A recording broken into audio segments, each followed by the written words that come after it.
bahwa Allah Subhanahu wa Ta'ala itu merencanakan kehidupan kita, teman-teman. Kita cuman perlu menjaga masih on the track apa enggak nih. Kita cuma perlu ngejaga kita ini masih di garis yang Allah ridhoi atau enggak. Kalau masih di dalam garis yang Allah ridhoi, biarkanlah Allah yang mengarahkan kemana. Pokoknya jangan sampai ngelanggar aja. Jangan sampai keluar batas saja.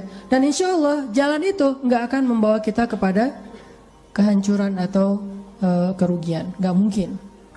Allah yang merencanakan. Mungkin adegan yang memicu kita untuk melangkah itu kadang-kadang sesuatu yang gak nyaman. Kayak misalnya Musa, adegannya insiden pembunuhan, tiba-tiba hijrah ke Madian. Bisa aja insiden kayak gitu terjadi. Bukan maunya kita, takdir Allah. Tapi dibalik semua hal-hal yang kita anggap sekarang musibah, nanti malah kita mensyukurinya. Sekarang kita menganggapnya musibah, someday kita akan menganggapnya sebagai nikmat, rahmah. Kita aja yang belum mengerti. Jadi musibah dengan nikmat itu sebetulnya adalah persepsi kita. Kalau kita memahami kebaikan di dalam musibah, kita akan menyebutnya bukan musibah, itu rahmat. Tapi kalau kita nggak ngerti, kita nyebutnya musibah. Sama kayak misalnya, aduh judul ini ditolak sama dosen pembimbing, sehingga kita harus ganti judul yang baru. Kita anggap itu musibah kan? Padahal justru judul yang kedua, yang kemudian kita jadi lulus dengan sidang nilai cum laude, lewat judul yang kedua itu, itulah yang membuat kita mengerti sesuatu yang kelak akan bermanfaat buat kita.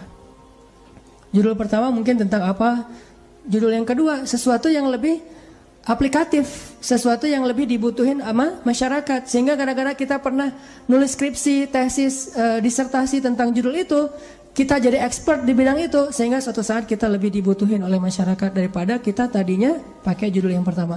Kita tinggal angle berpikir kita yang mana nih? Mau ngelihatnya dari angle hikmah atau mau ngelihatnya dari angle musibah. Musa kecil pas bayi cabut jenggotnya Firaun, itu sebuah insiden. Musa dihanyutkan ke sungai Nil, itu sebuah kejadian yang kayaknya tragis banget. Terus Musa ngebunuh orang, terus Musa kehausan di tengah-tengah padang pasir, ketemu cewek terus ngasih minuman ternaknya tapi nggak dibayar. Semua ini rencana Allah yang kita nggak ngerti sekarang. Tapi someday ketika kita udah ngelihat hasilnya, kita akan mengatakan, Masya Allah, Allah Maha Besar yang mengatur hidup saya sampai menjadi seperti sekarang ini. Makanya saya pernah cerita, mungkin teman-teman ada yang nonton di YouTube. Dulu ketika di Mesir, pulang dari Mesir tuh, saya ikut istri ke Bandung.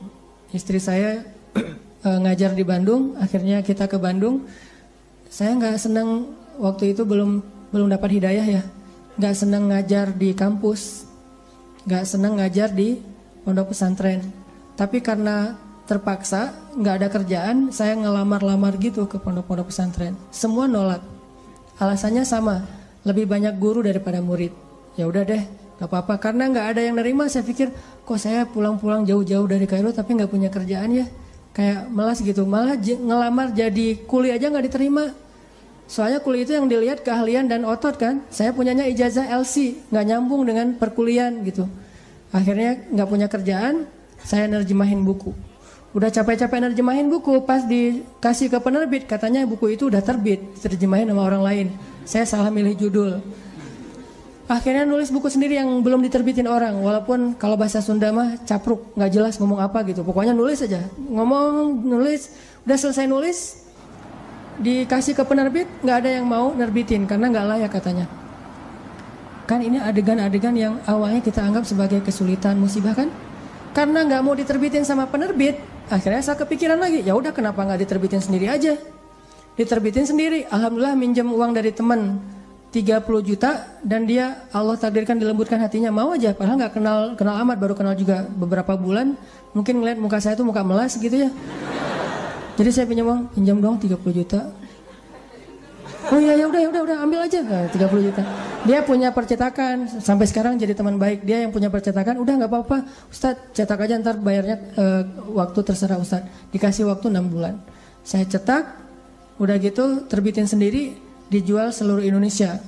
Caranya kirim pakai bus-bus malam gitu kan. Saya pakai kardus Marlboro ngangkat. Jadi saya penulis, saya kulinya, saya direktur penerbitnya. Pokoknya sendiri aja semuanya, ngangkat di jalan raya. Nih, saya mau ngirim buku. Oh, buku siapa? Ada tuh orang yang nulis bagus tulisannya gitu. Kirim ke Sumatera, ke Sulawesi, ke Jawa, udah dikirim, nggak ada yang balik. Terus laporannya nggak jelas, orangnya kemana nggak ngerti karena nggak kenal amat gitu, lewat internet doang, lewat email. Nggak ada laporan. Waktu itu sekitar 3.000 buku, 1.000 yang dikirim keluar kota itu raib aja, nggak ada hasil.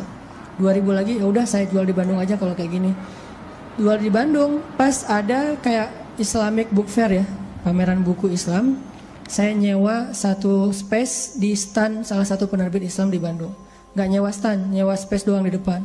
Saya pakai X banner, terus pakai meja, ngangkut pakai motor sendiri, pakai topi biar nggak ada yang tahu, pakai masker. Taruh, ngerjain sendiri semuanya, udah beres semuanya, pergi ke belakang, ganti baju yang baju kemeja, pakai dasi gitu, sepulpen. Udah gitu, pakai rambutnya dirapiin, berdiri di sebelah X banner. Orang-orang pada nggak kenal kan buku ini baru banget. Ini buku apa? Oh ya ini bukunya bagus. Siapa penulisnya? Karena di X banner itu wajah paling besar tuh wajah saya. Jadi tulisan buku apa tuh kecil-kecil aja. Yang penting wajahnya yang gede gitu. X banner foto saya yang paling besar. Qadarullah waktu itu saya ngambil foto kan sembarangan aja dari foto-foto lama tuh. Saya ada foto baju putih dan mungkin kalau orang perhatiin kelihatan. Ternyata di sini ada uang 1.000. Kelihatan ada uang 1.000 di foto itu teh. Saking memprihatinkan. Mulai alhamdulillah 3 bulan bisa membayar hutang di percetakan. Mulai berkembang, bikin bisnis waktu itu belum ada pulsa di Alfamart Indomaret, masih M-Kios gitu. Punya 60 cabang M-Kios di Bandung. Mulai masuk ke jual beli mobil bekas, masuk ke properti. Terus ujung-ujungnya alhamdulillah balik lagi kepada habit yaitu dunia dakwah.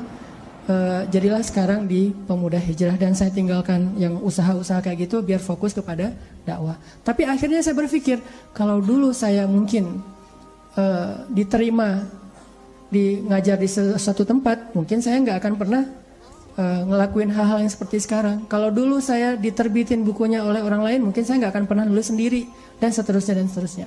Banyak hal yang kita sebut sekarang musibah, besok kita bilang itu sebuah nikmat. Angle-nya doang yang berbeda.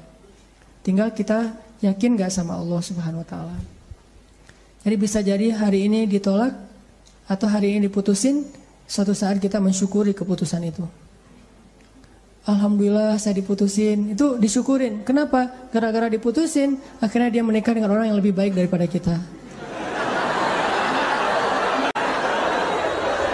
Syukur kan? Namanya cinta sejati. Gimana? Harus syukur. Alhamdulillah dia dapat yang lebih layak daripada saya. Dan saya mah nggak dapat sampai sekarang misalnya. Ya nggak apa-apa. Kayak Julaibib ya. Tunggu aja di masjid. Kan gak enak banget awalnya tuh. Gimana kita menganggap diputusin itu nikmat. Apalagi diputusin dengan bahasa kita adik kakak aja ya. Kan berat ya. Gak enak kalau kayak gitu teh.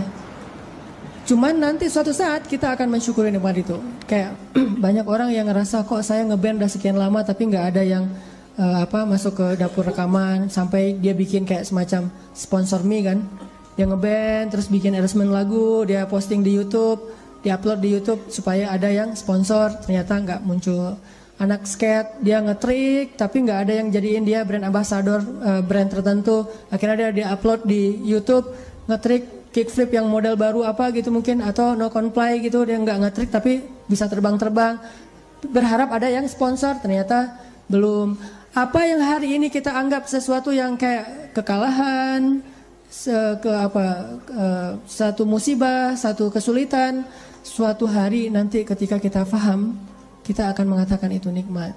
Dengan satu syarat, gimana pun kondisi yang kita alamin sekarang, jangan keluar dari jalur yang Allah ridhoi. Itu aja syaratnya.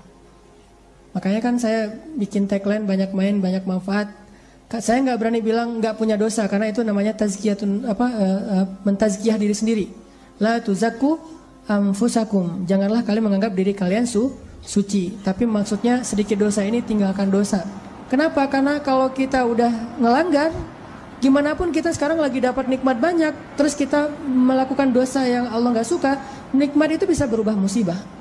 Sebaliknya, ada musibah, kita masih on the track, musibah itu bisa berubah menjadi nikmat. Syarat yang Allah minta dari kita cuma satu itu, jangan melanggar, jangan bikin dosa, jangan ngecewain Allah Subhanahu wa taala. Itu doang. Udah gitu bertahan aja, Allah kasih kejutan-kejutan yang sangat banyak dalam hidup kita. Saya punya teman orang Padang.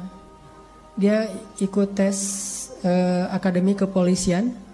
Dari sekian banyak yang ikut tes, 50 orang yang keterima, dia salah satunya. Terus karantina 50 orang ini.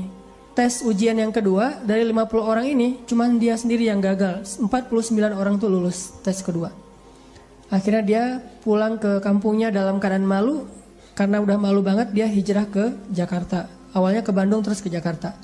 Di Jakarta alhamdulillah setelah sekitar 8 tahun dia bisa survive, bahkan sukses. Sekarang dia punya beberapa outlet di Tanah Abang, punya pabrik di Bogor, dan punya omset sebulan itu gak kurang dari 1 M. Dengan keuntungan kurang lebih 40%. Jadi 400 juta lah profit bersihnya sebulan. Kalau lagi lebaran atau Ramadan itu bisa 3 kali lipat. Nah pas sudah sukses dia haji. Ternyata di kampung itu dialah orang pertama yang haji. Di kampung dia tuh. Dan di kampung itu dikenal dia sebagai anak yang paling nakal, yang kayaknya gak ada harapan jadi orang baik. Ternyata yang pertama haji. Udah gitu dia pulang, sesekali dia pernah pulang ketemu sama temennya yang 49 orang itu. Salah satunya udah jadi salah satu pejabat di kepolisian. Dia ngobrol-ngobrol, ditanya mana yang 48 lagi. Dia bilang, kamu gak tahu kabar mereka? Kabar apa? Tahun 2004 mereka ditugaskan di Brimob Aceh, di Banda Aceh. Asrama Brimob Banda Aceh itu dekat dengan laut. Terjadi musibah tsunami, satu asrama Brimob itu habis semua dan 48 mereka itu meninggal dalam musibah tsunami. Baru dia sadar, Masya Allah, Allah punya rencana. Semuanya di dalam aturan Allah Subhanahu wa taala. Sehingga dia akhirnya mensyukuri kegagalan dia dulu di tes kepolisian. Walaupun yang lulus juga baik, yang gagal juga baik. Jadi ini bukan soal buruknya, tapi soal antara satu kebaikan dengan kebaikan yang lain. Yang lulus baik, yang ternyata nggak lulus juga, Allah simpan kebaikan dengan cara yang lain. Bahkan mungkin bagi dia sekarang, kalau disuruh pilih, dia lebih milih nggak lulus. Kalau dia sekarang udah paham, dulu dia memilih lulus. Dia stres, dia kayak putus asa gitu, pas ketahuan cuma dia sendiri yang nggak lulus. Tapi setelah dia paham maksud Allah, pasti kalau sekarang disuruh pilih, mending dulu kamu lulus apa enggak? Enggak deh, mending kayak gini aja, pasti kayak gitu. Jadi kita butuh waktu untuk mengerti teman-teman tentang maunya Allah itu apa. Sama kayak sekarang, kita butuh waktu untuk mengerti kenapa di usia segini masih sendiri. Butuh waktu untuk mengerti. Mungkin Allah emang lagi mempersiapkan calon imam kita yang ideal banget. Nah untuk mendapatkan seseorang yang ideal itu kan butuh waktu. Kalau yang apa adanya kan, yang apa diobral gitu kan gampang. Tapi ini karena terlalu istimewa, kayak permata, mutiara, itu benar-benar dibentuk. Saking istimewanya butuh waktu yang lama. Sama kayak kita beli kendaraan. Kalau yang warnanya pasaran kan langsung ready stock ya. Tapi kalau yang warnanya paling unik sendiri kan inden kan. Sampai mau beli satu kendaraan aja indennya bisa 2 bulan. Kenapa? Warna ini jarang Pak, istimewa, sehingga harus inden. Kalau yang ready stock banyak tuh warna standar aja. Begitu juga dengan jodoh. Ada jodoh ready stock, ada jodoh inden. Nah yang inden ini biasanya istimewa. Itu salah satu hikmahnya. Siapa tahu emang dia inden karena lagi mengkhatamkan Al-Quran. Dia berazam, ya Allah saya gak pengen nikah dulu sebelum khatam juz 30. Gak harus 30 juz kan. Sebelum khatam juz 30. Berapa lama? 15 tahun. Nah mungkin dia pengen hafal juz 30 juz. Mungkin dia pengen hafal 100 hadis. Mungkin dia pengen mapan dulu supaya bisa benar-benar membahagiakan dan menafkahi keluarga besar, bukan cuma istrinya tapi juga mertua dan segala macam. Kita emang akan dikasih oleh Allah pasangan yang istimewa, makanya inden. Sehingga kita bersabar, mudah-mudahan ada kebaikan. La'allahu khair wa ma indallahi khair. Mudah-mudahan di sini ada kebaikan, apa yang di sisi Allah lebih baik. Terus berhusnuzon. Ketemu-ketemu ternyata emang benar, wajar kalau kita inden, istimewa banget. Akhlaknya itu luar biasa. Itu yang dialami oleh Khadijah. Nikah, meninggal. Nikah lagi, meninggal lagi suaminya.